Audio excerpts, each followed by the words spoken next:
नमस्कार दोस्तों, स्वागत है आपका हमारे YouTube चैनल टेक्निकल अभिषेक रजक में। तो दोस्तों, जैसा कि मैंने आपको बताया था कि मैं DDU यूनिवर्सिटी का एंट्रेंस एग्ज़ाम BA का तैयारी कराऊंगा, तो उसी के संबंध में आज हम पहला वीडियो लेकर आए हैं DDU यूनिवर्सिटी के BA एंट्रेंस एग्ज़ाम को लेकर। तो मैं आपको बता दूं, अगर आप भी BA एंट्रेंस एग्ज़ाम के लिए आवेदन किए हैं तो आपके लिए इस चैनल पर डेली क्लासेस आएंगी और आप यहां पे देख सकेंगे।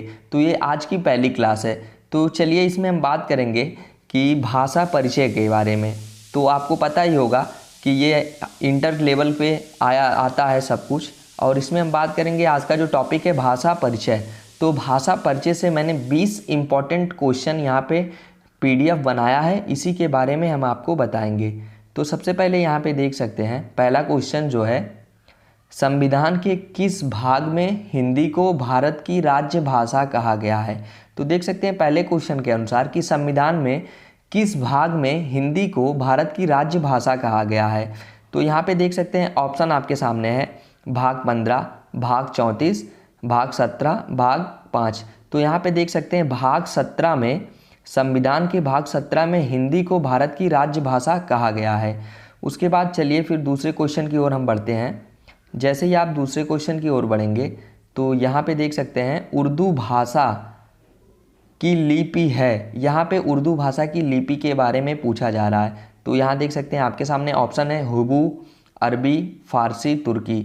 तो यहाँ पे देख सकते हैं जो उर्दू भाषा का लिपि है वो फारसी है, तो फारसी यहाँ का सही आंसर है। उसके बाद फिर आप देखेंगे तीसरे क्वेश्चन की ओर। यहाँ पे तीसरे क्वेश्चन में पूछा जा रहा है अंग्रेजी भाषा की लिपि है।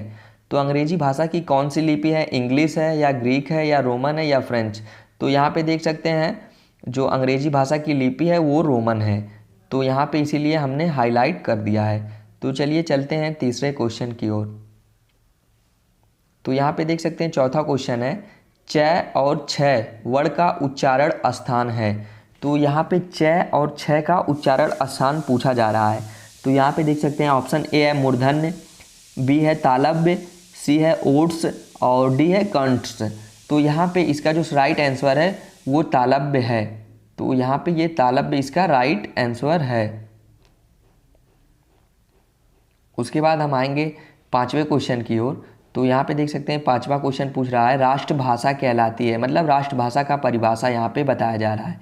तो यहाँ पे देख सकते हैं ऑप्शन है ए साहित्य सृजन की भाषा, सरकारी कामकाज की भाषा या संविधान द्वारा स्वीकृत भाषा।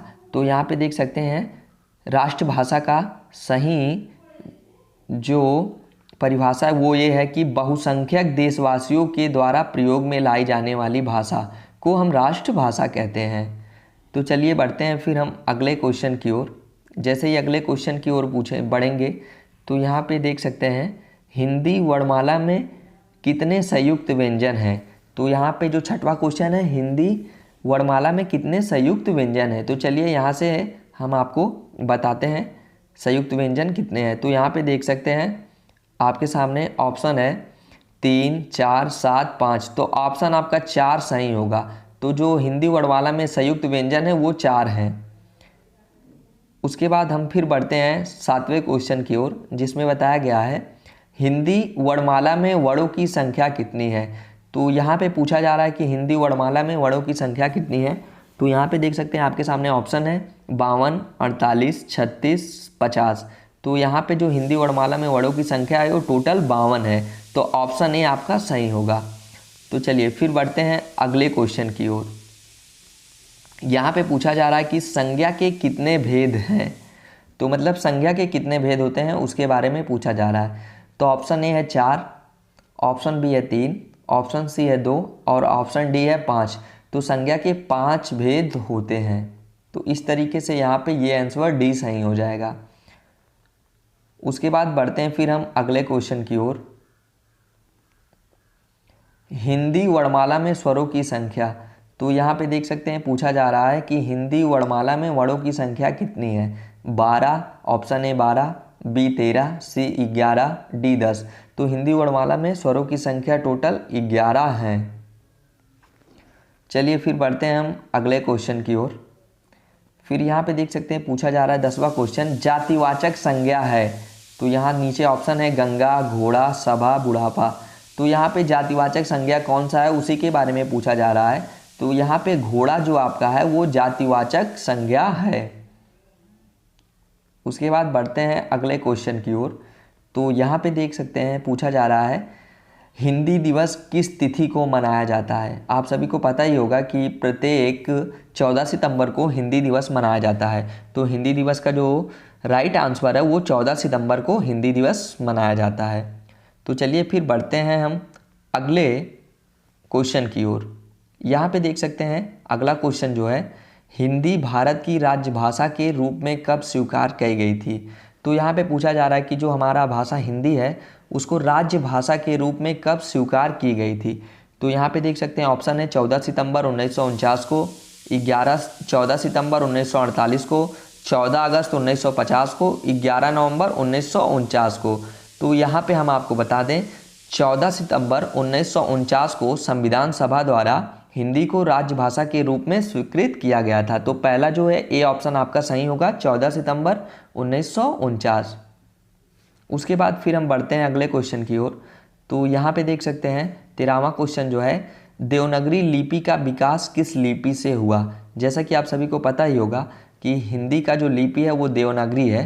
तो यहाँ पे पूछा जा रहा है कि देवनागरी लिपि का विकास किस लिपि से हुआ। तो आपके सामने ऑप्शन है सौरसैनी, मगधी, ब्रह्मी, सिंधु। तो जो आपका ऑप्शन सी है ब्रह्मी, ये आपका राइट आंसर है। तो ब्रह्मी से देवनागरी लिपि का विकास हुआ है। उसके बाद फिर हम आगे बढ़ते हैं 14वां क्वेश्चन की ओर। किस देश में हिंदी भाषा का प्रयोग लिखने व बोलने के लिए किया जाता है।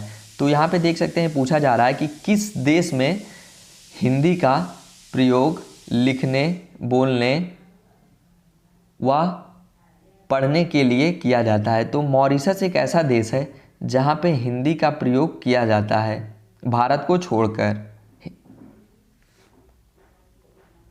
तो मॉरिशस में भी हिंदी भाषा को लिखने व पढ़ने के लिए प्रयोग किया जाता है भारत के अलावा। तो यहाँ देख सकते हैं ये 15वां क्वेश्चन है, भाषा का निर्माण इनके सहयोग से होता है। तो यहाँ पे देख सकते हैं आपके सामने 4 ऑप्शन है, ध्वनि चिन्ह, विचार, शब्द या वाक्य। तो जो आपका भाषा का निर्माण होता है वो ध्वनि चिन्ह से होता है। भाषा का निर्माण ध्वनि चिन्ह से होता है। तो यहाँ पे देख सकते हैं ध्वनि चिन्ह आपका राइट आंसर हो गया। उसके बाद फिर हम चलते हैं 16वें क्वेश्चन की ओर। तो यहाँ पे देख सकते हैं 16वां क्वेश्चन जो है, व्याकरण और वर्तनी की दृष्टि से शुद्ध भाषा कहलाती है। तो यहाँ पे पूछा जा रहा है कि व्याकरण और वर्तनी की दृष्टि से शुद्ध भाषा कहलाती है। ऑप्शन ए है साहित्यिक भाषा, ऑप्शन बी है प्रांजल भाषा और ऑप्शन सी है मानक भाषा और डी ऑप्शन है व्याकरण भाषा। तो मानक भाषा को ही वर्तनी की दृष्टि से शुद्ध भाषा माना जाता है। उसके बाद हम फिर बढ़ते हैं अगले क्वेश्चन की ओर। सकते हैं यहाँ पे लिखा गया है कौन सी ध्वनि ओष्ठ नहीं है। तो यहाँ पे मैं आपको बता दूँ, यहाँ पे 4 ऑप्शन दिए गए हैं, प, ब, स, म। तो यहाँ पे पूछा जा रहा है कि कौन सी ध्वनि का उच्चारण ओठ से नहीं होता है, मतलब ओठ से आपका नहीं होता है। तो यहाँ देख सकते हैं आप प का उच्चारण करेंगे तब भी ओठ से हो रहा है, ब का उच्चारण करेंगे तब भी ओठ से हो रहा है और मैं का भी उच्चारण ओठ से हो रहा है, लेकिन जो स है उसका उच्चारण ओठ से नहीं हो रहा है। तो इसीलिए ये स आपका सही आंसर होगा। उसके बाद हम बढ़ते हैं अगले क्वेश्चन की ओर। अगला क्वेश्चन जो है 18वां क्वेश्चन है, हरियाली है जातिवाचक संज्ञा, समूहवाचक संज्ञा या व्यक्तिवाचक संज्ञा या भाववाचक संज्ञा। तो यहाँ पे हरियाली जो आपका है वो भाववाचक संज्ञा है। तो इस तरीके से ये राइट आंसर हो गया।